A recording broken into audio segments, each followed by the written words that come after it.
Aujourd'hui, un message qui fait un peu suite à celui que j'ai donné il y a 15 jours. Alors, je ne sais pas si vous vous souvenez de quoi j'ai parlé, mais j'ai une question à vous poser. Est-ce que vous avez parlé à votre montagne? Est-ce que vous avez parlé à votre montagne? Mais oui, il faut parler à nos montagnes parce que c'est Christ qui nous a dit de le faire. Parce que nous avons une autorité qui nous a été déléguée. Et ceci depuis la création de l'homme. Et on peut voir dans Genèse 2, verset 15, que l'Éternel Dieu prit l'homme et l'établit dans le jardin d'Éden. Vous savez ce que ça veut dire établir? C'est mettre dans une situation de pouvoir. Et on voit que Dieu donne une autorité à Adam et il lui fait confiance. Il lui demande de nommer tous les êtres vivants que lui-même Dieu a créés, mais il délègue ça, il donne cette autorité à Adam. Et donc ça, on a bien compris que maintenant nous avons cette position d'autorité. Et vous savez quoi, que c'est au travers de nos paroles que nous exerçons l'autorité. Et on peut voir dans Proverbe 18, verset 21, ce qu'il est dit. La mort et la vie sont au pouvoir de la langue. Donc la langue, notre langue, c'est l'instrument que Dieu nous a donné pour exercer l'autorité. Amen. Et j'aimerais vous lire, on n'a pas la version là, mais c'est dans la version complète juive. Mais bon, c'est un passage connu dans Matthieu 16, verset 19. Tu peux mettre la Louis II, mais écoutez un petit peu cette version-là, j'aime bien parce qu'elle a un sens un peu plus précis. « Je vous donnerai les clés du royaume des cieux. » Quand on vous remet les clés de quelque chose, c'est que quelque part, on vous donne les pleins pouvoirs. Vous comprenez ça? Et on va continuer. Tout ce que vous interdirez sur la terre sera interdit au ciel. Et tout ce que vous autoriserez sur la terre sera permis au ciel. Et quand on parle du ciel ici, c'est pas là où est le trône de Dieu, parce que c'est pas nous qui disons à Dieu ce qu'il doit faire.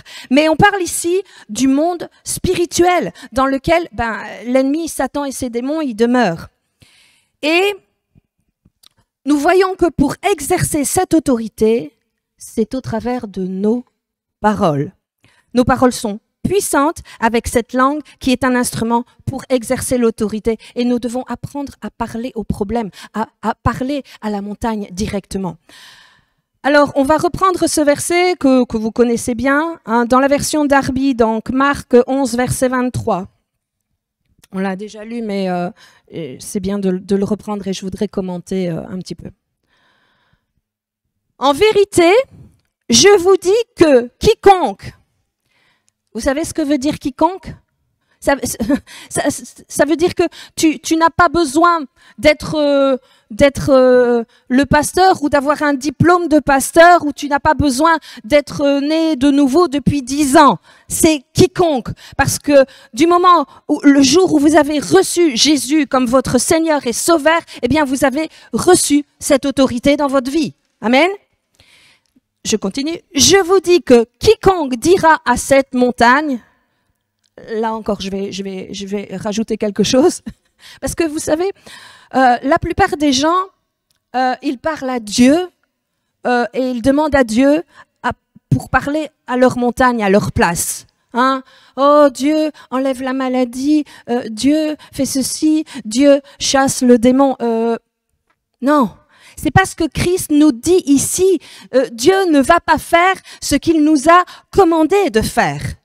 Il nous a donné toute autorité pour cela. Et donc, là je vais continuer le verset. Quiconque dira à cette montagne, ôte-toi et jette-toi dans la mer, et qui ne doutera pas dans son cœur, mais croira que ce qu'il dit se fait, tout ce qu'il aura dit lui sera fait.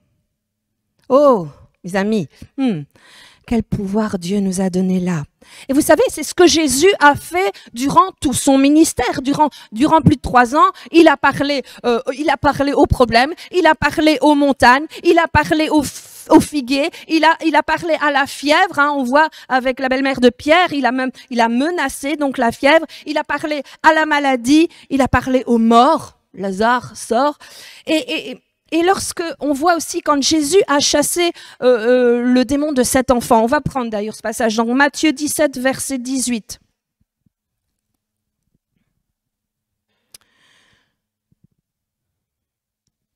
Jésus parla sévèrement au démon qui sortit de lui et l'enfant fut guéri à l'heure même. Et Jésus là, il n'a pas passé des heures et des heures à chasser le démon, non.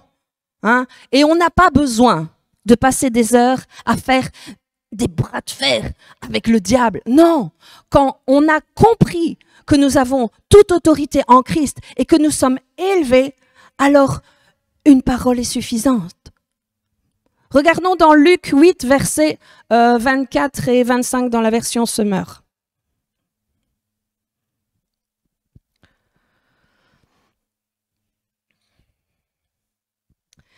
Les disciples s'approchèrent de Jésus et le réveillèrent en criant « Maître, Maître, nous sommes perdus !»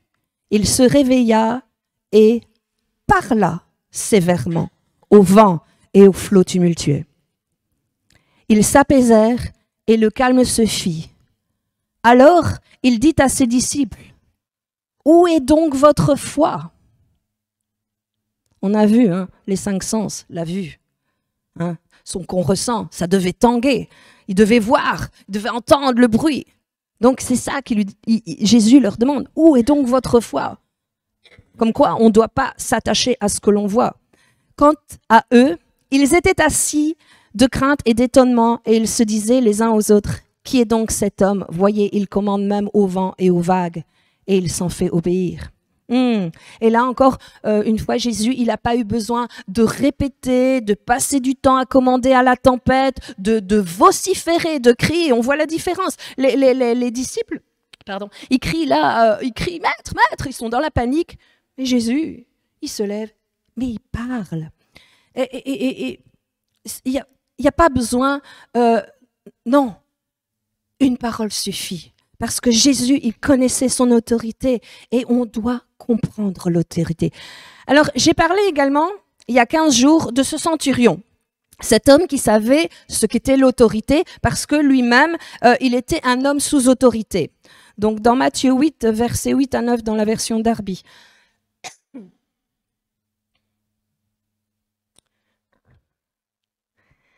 Et le centurion répondit et dit, « Seigneur, je ne suis pas digne que tu entres sous mon toit, mais dis seulement une parole et mon serviteur sera guéri. Car moi aussi, je suis un homme placé sous l'autorité d'autrui, ayant sous moi des soldats, et je dis à l'un va et il va, et à l'autre viens et il vient, et à mon esclave fais cela et il le fait. » Et cet homme comprenait comment l'autorité fonctionne. Il était sous autorité et quand lui exerçait l'autorité, il savait que lorsqu'il disait va, viens, fais, une parole était suffisante pour que ça se fasse. Et Jésus, quelque part, on voit qu'il a été un petit peu impressionné par cet homme. Il dit, waouh, mais j'ai jamais vu une foi aussi grande. Mais oui, et c'est vrai que ça exige de la foi de croire ce que l'on dit et de ne pas croire ce qu'on voit. Amen. Quand on exerce l'autorité, une parole est suffisante, mais nous devons le savoir, le concevoir, le comprendre. Voyez-vous? Et quand vous exercez l'autorité, et notamment sur les démons, ce n'est pas parce que vous allez hurler fort que le diable va être impressionné. Il y a une citation qui dit, c'est pas biblique, mais elle est connue, ce sont les personnes sans autorité qui crient.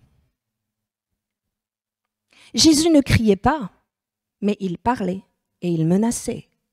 Donc le fait de vociférer n'impressionne pas le diable. Et ce n'est pas parce que vous allez répéter la même prière ou la menace encore et encore que le diable va reculer. Non, une parole est suffisante, mais une parole avec autorité dans le nom de Jésus. Amen. Sinon, combien de fois vous allez alors chasser le démon? Hein? Alors vous me direz, jusqu'à ce que l'on voit que la personne est libre. Mais nous croyons que les gens sont libres parce que nous voyons. Mais il nous faut plutôt croire parce que nous le savons. Pas parce que nous le voyons, mais simplement parce qu'on sait. On sait qu'on a l'autorité et on sait que dans le nom de Jésus, c'est comme ça. Vous savez, c'est tellement une révolution de ne pas être dominé par nos 5 sens et d'avoir confiance dans les promesses de Dieu plutôt que ce qu'on voit ou l'impression qu'on a. Je ne sais pas si vous avez vu la vidéo que j'ai mise sur CVC Seba de cet enfant muette et qui est libéré. Et cette femme qui, dans le nom de Jésus, la libère. Moi j'ai aimé. Elle a fait ça avec tellement de calme, tellement de douceur. Et au bout du compte, la victoire, cet enfant qui a commencé à balbutier. Oh, le moment où elle a crié, c'est quand elle a rendu gloire à Dieu. Moi, j'ai trouvé ça vraiment extraordinaire. Et une parole au nom de Jésus est suffisante. Un mot dans la paix, dans la foi est suffisant. Amen. Alors, c'est vrai, on exerce l'autorité non seulement quand nous commandons ou quand nous parlons à la montagne, mais vous savez que nous exerçons l'autorité tout au cours de nos journées. Et sans même s'en apercevoir. Rappelez-vous, Proverbe 18, 21. On ne va pas le prendre. La mort et la vie sont au pouvoir de la langue. Nous parlons et nous exerçons l'autorité sans même nous en rendre compte au long de notre journée. On interdit certaines choses, nous permettons d'autres choses, et au travers des paroles, tout ça, au travers des paroles qui sortent de notre bouche. Et si on se rappelle ce passage donc de Marc 11, 23 qu'on a lu, hein, en vérité, quiconque dira à cette montagne, ce passage où Jésus nous dit de parler à la montagne, d'exercer notre autorité en parlant directement au problème. Mais vous savez, il y a quelque chose dans la deuxième partie de ce verset. Et les chrétiens ne voient pas et ils soupçonnent pas le danger de nos paroles, celles qui sortent de notre bouche. Et on va peut-être prendre la deuxième partie quand même dans Marc 11, verset 23. Mais il croira que ce qu'il dit se fait. Tout ce qu'il aura dit, lui, sera fait. J'ai entendu une histoire d'un homme et il avait eu parfois des soucis de santé et il disait moi de toute façon je passerai pas la soixantaine. Et à tout moment, c'était quelque chose qui sortait un petit peu de façon légère et sur le ton de l'humour. Mais vous savez quoi? Il est mort avant même d'avoir atteint la soixantaine. Et on prononce parfois des choses comme ça en disant « de toute façon, mon père, lui, à la fin de sa vie, il l'a passé en chaise roulante, ce sera pareil pour moi. » Oui, c'est des réflexions. C'est des exemples au hasard comme ça, mais ce sont des choses qu'on a déjà entendues. Et vous voyez un peu ce genre de proclamations qui sont dites sans réfléchir, voire même sur le ton de l'humour, mais ces personnes, elles se rendent pas compte que de leur bouche, elles permettent certaines choses. Parce que de notre bouche, il y a de la puissance. Et sans s'en apercevoir, nous permettons à la maladie, à la pauvreté, à l'infirmité, à la mort de rentrer dans nos vies par nos propres paroles. Nous n'exerçons pas seulement l'autorité lorsque nous disons « Au nom de Jésus, sors ou pars ». Non, car voyez-vous, quand vous dites par exemple Ah ben moi, tu peux être sûr que s'il y a un virus qui passe, je me le chope, c'est pour moi. Vous avez déjà entendu ce genre de choses, hein? C'est peut-être dit sur un ton d'humour, et on en parle avec peut-être légèreté, mais attention, parce que là, vous en avez percevez peut-être pas, mais au travers de nos paroles dites comme ça, nous exerçons l'autorité. Et on permet ou on interdit certaines choses. Oh, mais moi, de toute façon, ma vie, mon père m'avait dit que je ferais jamais rien de bien. Oui, déjà, il y a eu la proclamation du père sur l'enfant, et puis l'enfant, lui, il a mûri ça, et puis il reproclame la même chose sur sa vie. Je me souviens d'une jeune fille qui était venue me voir, et elle était assez peinée parce qu'elle aurait aimé rencontrer quelqu'un, se marier, et elle me dit, mais de toute façon, je ne crois pas que j'aurai quelqu'un. Mon père, il m'a toujours dit que je ne trouverai jamais de mari, que je n'aurai jamais un homme à marier. Oh, j'ai brisé cette parole dans le nom de Jésus. J'ai dit, tu ne dois pas accepter ça. Quelques mois après, elle a rencontré quelqu'un. Amen. Et je continue et par la suite, vous voyez, donc ces gens qui ont proclamé ce genre de choses de façon légère, de façon inconsciente, eh bien ces gens-là, ils prient, et puis ils se demandent, mais pourquoi ça n'a pas marché?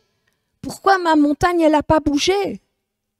Ben, parce que simplement, parce qu'en amont, avant, mais tu as permis certaines choses au travers de tes paroles.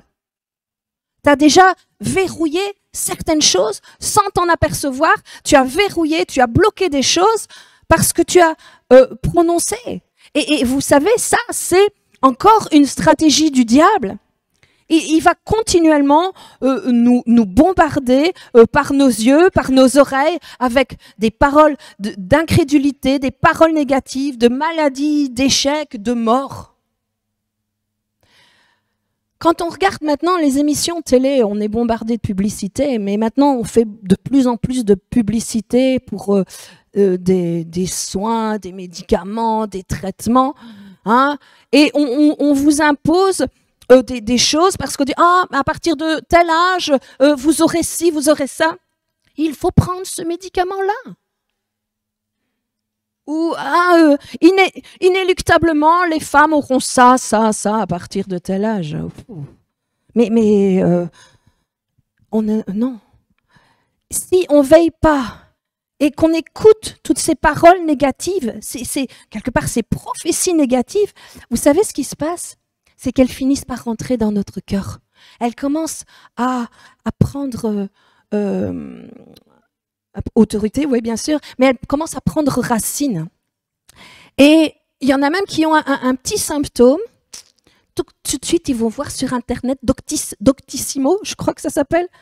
Et là, on vous donne tout ce qui va vous arriver. Ah, c'est vrai, il y en a qui font ça. Une petite affaire, on va voir sur Internet, et puis oh, mais c'est vrai, ça j'ai, ah oui, ça aussi, ah ben certainement que j'ai cette maladie. Eh oui. Mais qu'est-ce que la Bible nous dit? C'est de l'abondance du cœur que la bouche parle. Et vous comprenez donc cette stratégie du diable? Il veut remplir nos oreilles, nos yeux avec des paroles, des prophéties négatives qui vont pénétrer notre cœur. Et qu'est-ce qui va se passer? Tôt ou tard, ces choses, ces paroles qui sont dans notre cœur, eh bien, un jour, de votre bouche, elles vont sortir. Votre bouche va parler. Et vous allez vous-même permettre certaines choses dans vos vies, sans même en être conscient. Parce que vos yeux, vos oreilles ont été impactés. Ça a pris dans le cœur et puis du coup ça sort comme ça. Et là, Satan, j'ai gagné. Elle a proclamé. Et le diable sait que la mort et la vie sont dans la puissance de la bouche. Et beaucoup de chrétiens n'ont pas conscience de ça. Ils disent des choses au cours de leur journée et vous savez, ils sont en train d'appliquer Matthieu 16, 19. Hein, tout ce que vous interdirez sur la terre sera interdit au ciel. Tout ce que vous autoriserez sur la terre sera permis au ciel. Ils permettent et ils interdisent. Cette autorité est tellement puissante que lorsque quelqu'un même vous dit des paroles, des mauvaises prophéties ou des décrets négatifs, et j'ai parlé de mon témoignage il y a 15 jours, hein, que le médecin avait dit « Ah, madame, avec un taux comme ça, impossible d'avoir un enfant. » Il avait déjà posé son décret. Mais ça peut être pour d'autres choses. Hein. Y a des gens, on va vous dire « Ah, mais cette maladie-là, on n'en guérit pas. Vous devrez prendre un traitement à vie. » Mais j'ai envie de vous dire, face à ça, il faut absolument qu'on réagisse et qu'on refuse ça. Dire non, au nom de Jésus, ceci c'est pas pour moi. Je refuse au nom de Jésus ces décrets de malédiction sur ma santé, sur mon corps, sur ma vie. C'est vrai que ça peut sembler un peu fort ce que je dis, un peu bizarre, hein, mais qu'est-ce que la Bible nous dit? On va prendre Ésaïe 54, verset 17, dans la version Darby. Ce que nous devons faire à ce moment-là. Toute arme forgée contre toi sera sans effet, et toute langue qui s'élèvera en jugement contre toi, tu la condamneras. Il nous appartient de faire ça. Alors oui, vous direz, c'est peut-être le boulot des médecins de nous prévenir et de nous dire ces choses, mais ces paroles sont des jugements prononcé contre nous, c'est de la prophétie négative et qui est là et qui est en train d'être déclarée contre nous.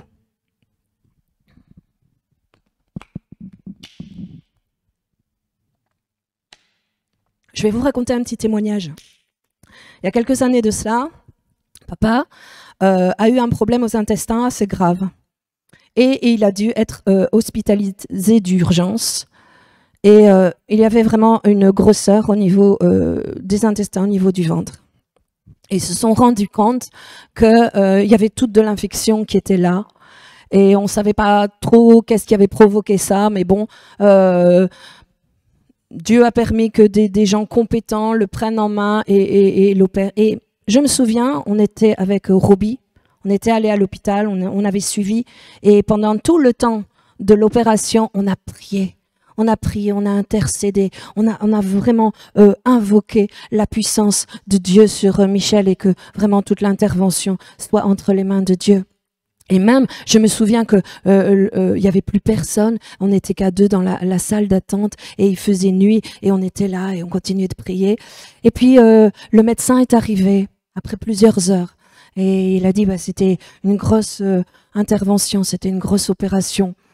Et il dit il y avait vraiment beaucoup d'infections et il y avait quelque chose d'assez étonnant. Il y avait une membrane qui avait été créée qui n'ont pas touché les organes. Déjà là, la main de Dieu, il y avait une membrane qui s'était faite pour vraiment circonscrire un petit peu toute l'infection, tout le pus qu'il y avait là, pour ne pas que tout file au niveau des organes. Et il dit, on a dû faire partir donc toute cette infection. Et probablement, il y aura, donc il dit, il y aura un abcès. Il y aura un abcès parce que la plaie ne sera certainement pas saine. On va devoir mettre une poche pour drainer ça. Enfin, vraiment, il nous annonce un panorama qui n'est pas terrible. Et il dit, mais bon, voilà, je voulais vous avertir, c'est fini. Va. Oh!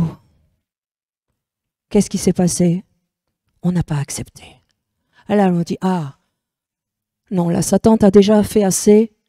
Nous refusons, dans le nom de Jésus, cette proclamation d'abcès. Il n'y aura rien. La plaie sera saine. Il n'y aura pas de poche. On a proclamé, on a refusé ce décret qui semblait normal. Parce que, Satan, t'en avais déjà fait assez. Là, on dit stop maintenant. Et il n'y a jamais eu d'abcès. Il n'a pas eu besoin de poche. Et il n'en revenait pas que la plaie s'est fermée correctement. Amen, gloire à Dieu. Et donc, il faut qu'on se rappelle que nous avons autorité. Et qu'on est par rapport au décret, on est supposé être ceux qui protégeons notre territoire, notre jardin, notre corps, notre vie, et on a cette responsabilité à ce moment-là de condamner ces paroles.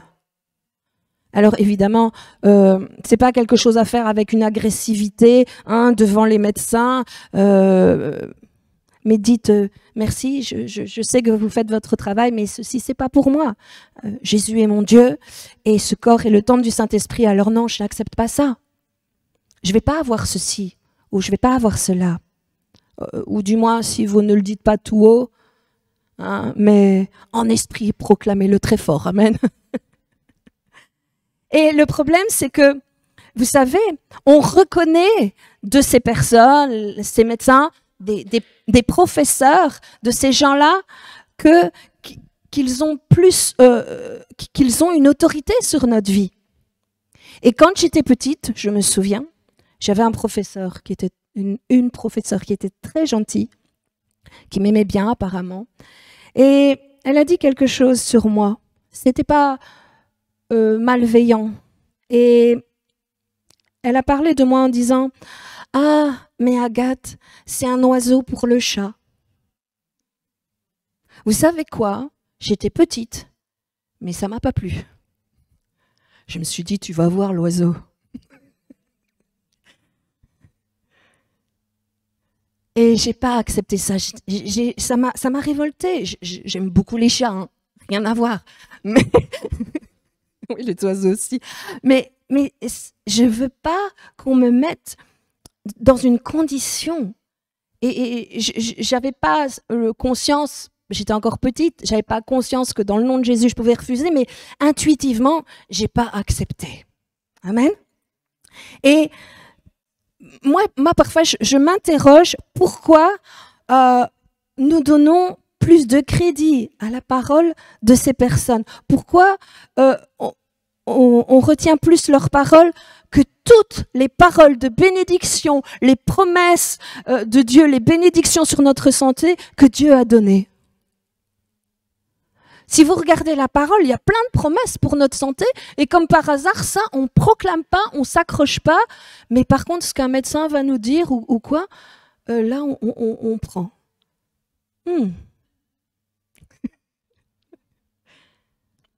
Notre foi, ou parce qu'ils sont ceci ou cela, ou parce qu'on veut offenser personne. Et alors, on permet à quiconque de prononcer des décrets négatifs sur nos vies. Et on accepte. Et sans nous en rendre compte, ils exercent l'autorité en permettant à ces paroles de rentrer dans nos cœurs et dans nos vies. Et du coup, ces choses sont alors permises dans le monde spirituel. Alors soyons vigilants et levons-nous dans notre autorité, soyons sages avec cette autorité qui nous a été confiée. Car nous pouvons permettre et interdire au nom de Jésus. Il nous faut nous repentir des paroles de malédiction inconscientes qu'on a pu prononcer. Et on doit se repentir d'avoir même accepté des paroles de malédiction de la part d'autres sur nos vies. Et on peut briser celles-ci dans le nom de Jésus. Parce que vous savez, toutes ces choses, elles sont un frein qui empêche nos paroles contre nos montagnes. Amen. Il faut protéger notre autorité en protégeant aussi nos paroles. Et c'est vrai qu'on a vu dans Marc 11, 23, on va pas reprendre le texte tout de suite, mais l'importance soulignée par Jésus de parler donc à la montagne et de croire ce que l'on dit. Mais il y a quelque chose d'autre qui peut empêcher notre autorité de fonctionner. Alors, pourquoi est-ce que mon autorité ne marche pas, ne fonctionne pas, autre que ce que je viens d'expliquer? Eh bien, il y a un verset clé dans Jacques 1, verset 26. Si quelqu'un croit être religieux sans tenir sa langue en bride, mais en trompant son cœur, la religion de cet homme est vaine. Alors, je sais pas vous, mais parfois, quand on lit notre Bible, on a l'impression que certains mots, ils ressortent de la page, comme s'ils étaient en caractère gras ou quoi. Si ça vous arrive, c'est que le Saint-Esprit attire votre attention. Amen.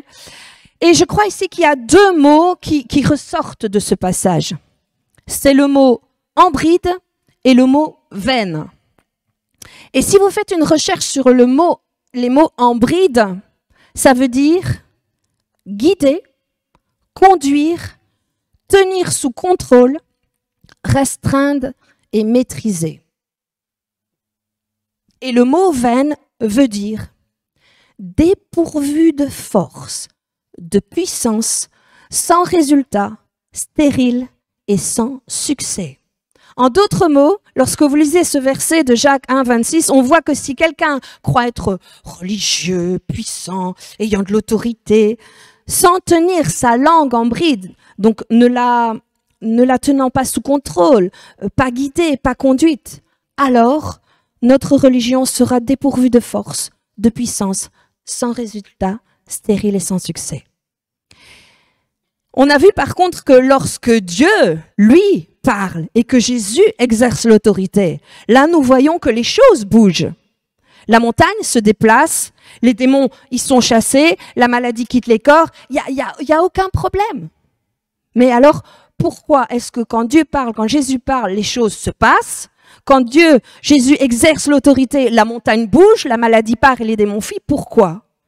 Eh bien, la Bible nous dit dans Hébreux 1, verset 3, version Darby, que Dieu soutient toutes choses par la parole de sa puissance. Nous voyons ici que Dieu, sa parole est puissance. Amen. Et que sa parole est sa puissance. Alors pourquoi est-ce que la parole de Dieu, donc, qui est dans sa bouche, est si puissante? Parce que sa parole a toute intégrité. Qu'est-ce que ça veut dire? La Bible nous montre que Dieu a exalté sa parole au-dessus de son nom, au-dessus de sa réputation. La parole de Dieu, sa parole est tellement importante qu'il veille sur sa parole pour l'exécuter. Et on peut voir dans Jérémie 1, verset 12, la fin du verset. Car je veille sur ma parole pour l'exécuter. Et on voit plus loin, on voit ailleurs dans le livre des Nombres, 23, verset 19 dans la version Darby. Dieu n'est pas un homme pour mentir, ni un fils d'homme pour se repentir. Aura-t-il dit et ne fera-t-il pas? Aura-t-il parlé et ne l'accomplira-t-il pas? En d'autres mots, quand Dieu parle, il veille sur sa parole pour l'exécuter, afin que ce qu'il dit se fait. Et il va jamais briser sa parole, faillir à sa parole. Sa parole, elle est puissante. Sa parole est la puissance parce que sa parole a toute intégrité. Dans Psaume 89, verset 34, dans la version Darby, il nous est dit un peu la même chose. Je ne violerai point mon alliance et je ne changerai pas ce qui est sorti de mes lèvres. Est-ce que vous êtes en train de, vous voyez, vous êtes en train de comprendre ce que je veux dire et de quoi je veux parler? Dieu, sa parole est puissante parce que sa parole a toute intégrité. Dieu envoie sa parole, il parle, il accomplit sa parole, il veille sur sa parole et il ne brise pas sa parole. Quand Dieu fait une promesse, il la tient. Alors il nous faut nous poser la question. Si la parole de Dieu est tellement puissante parce qu'elle a toute intégrité, serait-il alors possible que notre parole n'ait pas de puissance, notre autorité ne fonctionne pas parce que notre parole a peut-être perdu son intégrité. On a vu dans le verset de Marc 11, verset 23, et on le lit très souvent justement, dans le contexte d'autorité de la foi. Mais il y a un petit passage auquel on ne prête pas attention. On voit donc dans ce passage que Jésus nous dit que lorsque on parle à la montagne, on doit croire que ce que l'on dit se fait. Tout comme Dieu veille sur sa parole pour l'accomplir. Mais veillons-nous sur notre parole pour l'accomplir? Quand nous déclarons, croyons-nous que cela va s'accomplir? Alors oui, certains vont me dire, oh oui, moi, ok, je crois lorsque je parle à la maladie que la maladie va partir. Ouais, mais là, on parle de ce qu'on prononce le dimanche ou lors de réunions. Mais moi, je veux parler ici de aussi ce que tu exprimes dans tes journées. Le lundi, le mardi, le mercredi, jeudi et tous les autres jours. Lorsque tu parles, veilles-tu sur ta parole pour l'accomplir? Croyez-vous que ce que vous dites sera fait?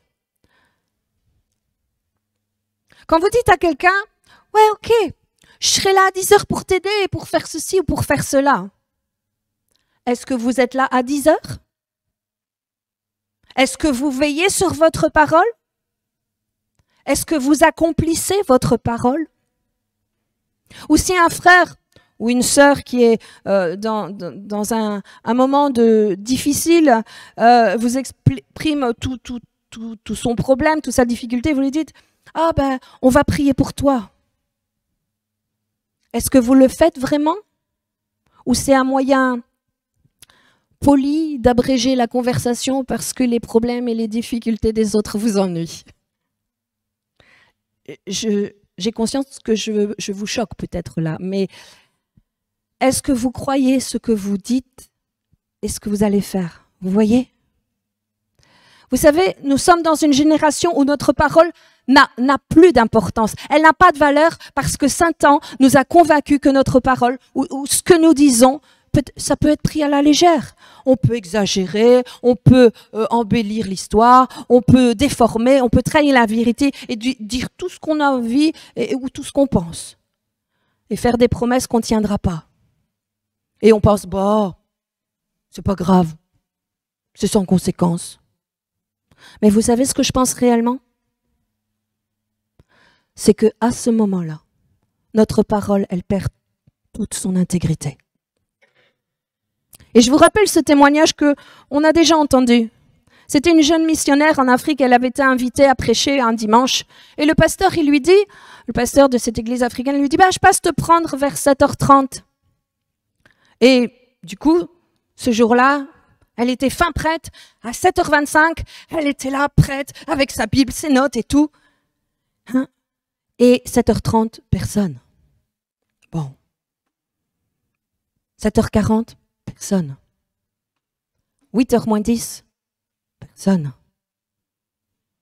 8h, toujours personne. Alors elle se pose la question, c'est peut-être pas le bon jour, je me suis trompée, il avait bien dit, ou quoi. Et un quart d'heure plus tard, le pasteur arrive, nonchalant, tout sourire, et il lui dit, alors, vous êtes prête? Elle dit, mais pasteur, vous aviez dit 7h30? J'étais inquiète, j'ai même cru que je m'étais trompée. Et alors le pasteur, il lui dit en souriant, oh, tu sais, c'est l'heure africaine. Ah non, pasteur, je sais pas. Et vous savez, chez nous, c'est pas mieux, hein.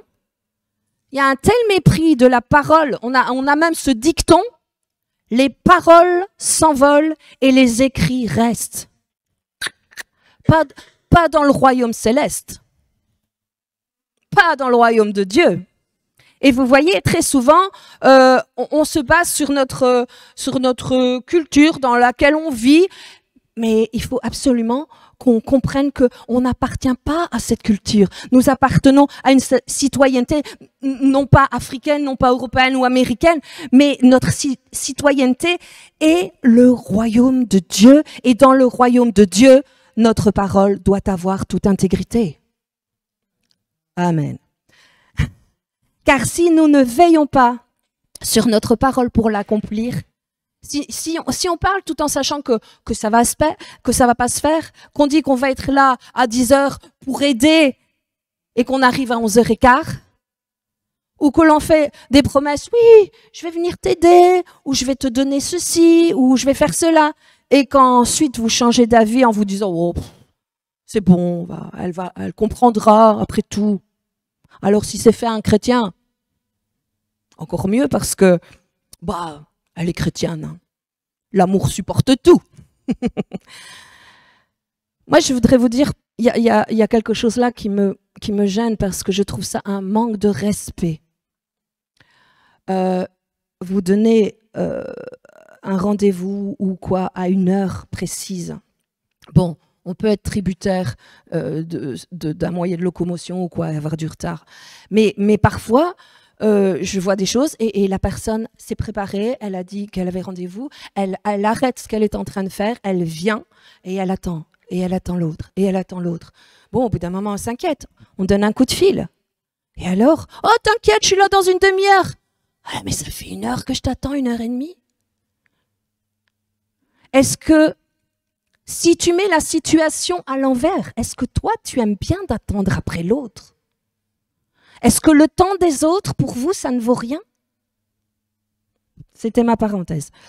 Mais là, ce qu'on n'a pas compris quand on fait ces choses-là, qu'on n'accomplit pas, c'est que le diable nous a vaincus.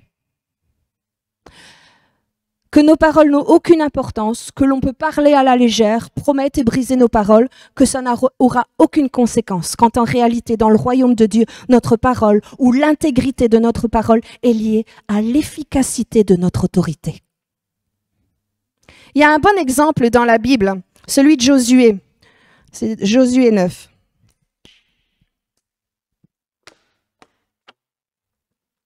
Dans ce chapitre, Josué, avec l'armée d'Israël, ils vont pour conquérir, ils ont vaincu Jéricho, ils ont vaincu Haï, ils ont traversé le Jourdain, et il y a les habitants de Gabaon, donc les Gabaonites, qui viennent vers Josué avec une ruse, avec un stratagème, parce qu'ils ont peur de Josué, car ils ont entendu parler de comment ils ont vaincu Jéricho et Haï, et l'ordre de Dieu de ne laisser personne en vie. On va le prendre. C'est un long passage, mais quelque part, c'est bien de lire la parole. Josué 9, versets 3 à 18. Les habitants de Gabaon, de leur côté, lorsqu'ils apprirent de quelle manière Josué avait traité Jéricho et Haï, eurent recours à la ruse et se mirent en route avec des provisions de voyage. Ils prirent de vieux sacs pour leurs ânes et de vieilles outres à vin déchirées et recousues. Ils portaient à leurs pieds de vieux souliers raccommodés et sur eux de vieux vêtements. Et tout le pain qu'ils avaient pour nourriture était sec et en miettes. Ils allèrent auprès de Josué au camp de Gilgal, et ils lui dirent ainsi qu'à tous ceux d'Israël, « Nous venons d'un pays éloigné, et maintenant faites alliance avec nous. » Les hommes d'Israël répondirent à ces Éviens, « Peut-être que vous habitez au milieu de nous, et comment ferions-nous alliance avec vous ?»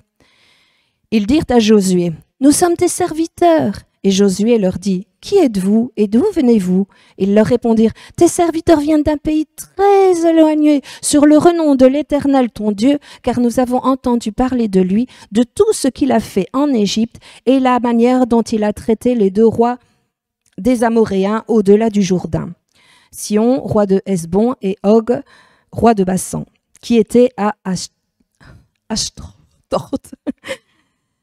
Et nos anciens et tous les habitants de notre pays nous ont dit, prenez avec vous des provisions pour le voyage, allez au-devant d'eux et vous leur direz, nous sommes vos serviteurs et maintenant faites alliance avec nous. Voici notre pain, il était encore chaud quand nous avons fait provision dans nos maisons, le jour où nous sommes partis pour venir vers vous, et maintenant il est sec et en miettes. Ces outres à vin que nous avons remplies toutes neuves, les voilà déchirées, nos vêtements et nos souliers sont usés par l'excessive longueur de la marche. Les hommes d'Israël prirent de leurs provisions, et ils ne consultèrent point l'Éternel. Josué fit la paix avec eux et conclut une alliance par laquelle il devait leur laisser la vie. Et les chefs de l'assemblée le leur jurèrent. 3 jours après la conclusion de cette alliance, les enfants d'Israël apprirent qu'ils étaient leurs voisins et qu'ils habitaient au milieu d'eux. Car les enfants d'Israël partirent et arrivèrent à leur ville le 3e jour. Leur ville était Gabaon, Képhira, Béhéroth, Kérijak et Jéharim. Ils ne les frappèrent point parce que les chefs de l'assemblée leur avaient juré par l'Éternel, le Dieu d'Israël, de leur laisser la vie. On voit là l'erreur de Josué de ne pas avoir consulté Dieu et de s'être fié à ce qu'il voyait et au discours mensonger de ces hommes. Encore une fois, hein, voyez nos 5 sens où ça nous mène. Mais voyez-vous, parce qu'il avait donné sa parole, alors Josué a refusé de la briser. Pourtant, vous pouvez me dire, c'était basé sur un mensonge, sur une ruse, et on aurait pu se dire, moi, je ne vais pas tenir ma promesse parce qu'il a menti. Mais voyez-vous, là, pour Josué, être intègre dans sa parole, c'était important. Il savait que son intégrité dans sa parole était liée à l'agissement de Dieu dans ce qu'il faisait. Et son attitude, ça plaisait à Dieu. Amen. Malgré qu'il y avait eu un ordre. Mais voyez-vous, l'histoire, elle ne s'arrête pas là. Hein. On voit plus tard que Saül, qui était roi d'Israël, essaye de se faire bien voir. Et qu'est-ce qu'il fait avec son zèle pour impressionner? 2 Samuel 21, versets 1 et 2. Du temps d'Israël, il y eut une famine qui dura 3 ans. David chercha la face de l'Éternel. Et l'Éternel dit, c'est à cause de Saül et de sa maison sanguinaire. C'est parce qu'il a fait périr les Gabaonites. Le roi appela les Gabaonites pour leur parler. Les Gabaonites n'étaient point d'entre les enfants d'Israël, mais c'était un reste des Amoréens. Les enfants d'Israël s'étaient liés envers eux par un serment, et néanmoins, Saül avait voulu les frapper dans son zèle pour les enfants d'Israël et de Juda. Vous voyez un peu les conséquences. Ici, Israël a perdu son autorité parce que Saül, dans son zèle, a brisé la parole, le serment que Josué avait fait avec les Gabaonites.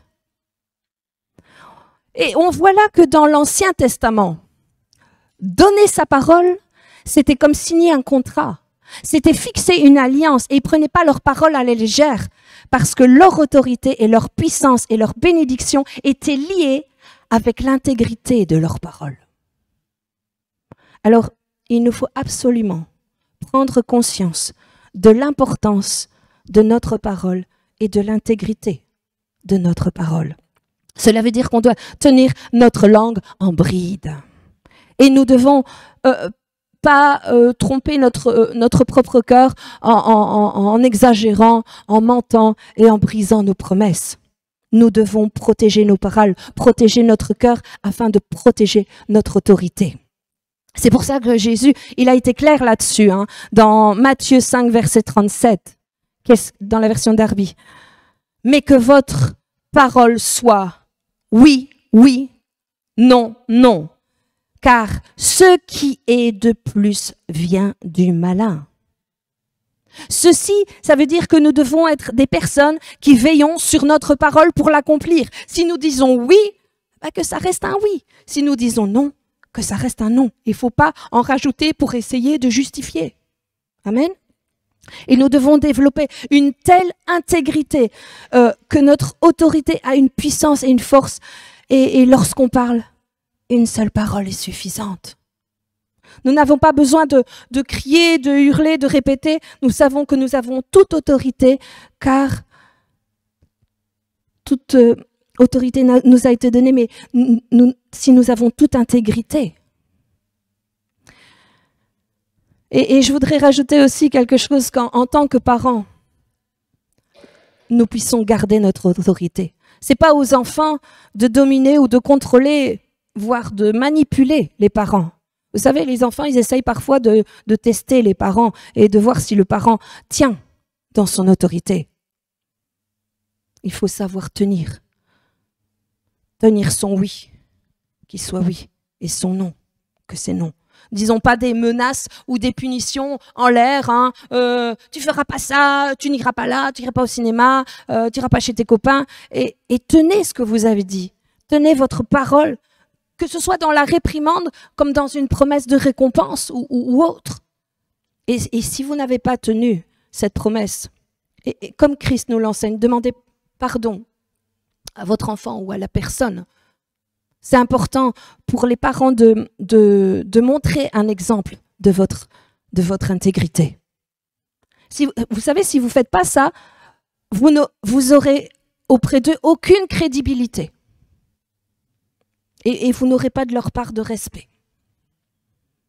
Et vous savez, le fait d'être un exemple, si vous n'êtes pas un exemple, ça pourrait les empêcher à l'avenir d'être eux-mêmes des personnes de parole qui savent tenir des responsabilités dans leur vie. Donc après ces 2 développements de cause au non-déplacement de nos montagnes, alors pour certains c'est peut-être une découverte, je ne savais pas. Je ne savais pas que je pouvais prononcer des choses contre moi, des malédictions contre moi dans ma vie de tous les jours, où je ne savais pas que le fait de briser ma parole, de mentir ou d'exagérer était si important et tellement lié à mon autorité. Mais je fais quoi alors du coup? Oh, vous savez que Dieu est tellement grand, tellement puissant, éternellement bon, extrêmement bon. Et on peut maintenant se dire, ok, j'ai compris, maintenant je mets un stop. Ça, c'était hier. Je trace une ligne. J'ai fait tout ça parce que j'étais ignorant. Et je ne savais pas que ça touchait mon autorité. Aujourd'hui, je choisis d'être une personne intègre. Et je me repens d'avoir perdu mon intégrité. Vous savez, si vous faites des promesses en l'air et que vous ne les tenez pas, même si vous avez des excuses, les gens voient. Les gens le voient. Ils vont peut-être être polis et rien vous dire. Et vous ne les tromperez pas longtemps sur votre attitude. Parce que vous, devant, vous ne voyez pas, mais ce qui se dit en arrière à votre sujet. Ah, mais un tel, de toute façon, oui, tu peux lui demander, mais on ne peut jamais compter sur lui. Ou sur elle. Et si les gens ne vous croient pas, alors le diable encore moins. Vous allez parler à la montagne, mais la montagne va vous faire un pied de nez. Prenez une décision maintenant et dites, j'ai perdu mon intégrité ou j'ai donné des droits à l'ennemi sur ma vie par mes paroles, mais aujourd'hui je me repens. Je veux faire un demi-tour par rapport à ces attitudes. Je choisis de développer dans ma vie l'intégrité et d'être une personne d'intégrité. Je ne veux plus proclamer sur ma vie des décrets, ni laisser les autres en poser sur ma vie. Et jamais trop tard. Vous avez agi peut-être durant des années de cette manière, mais aujourd'hui, vous reprenez votre territoire. Vous reprenez votre jardin et vous choisissez de changer et de devenir, avec l'aide du Saint-Esprit et la grâce de Dieu, une personne d'intégrité, une personne vigilante sur ses paroles pour devenir une personne puissante dans votre autorité. Amen. Voilà, je vais arrêter ici mon message.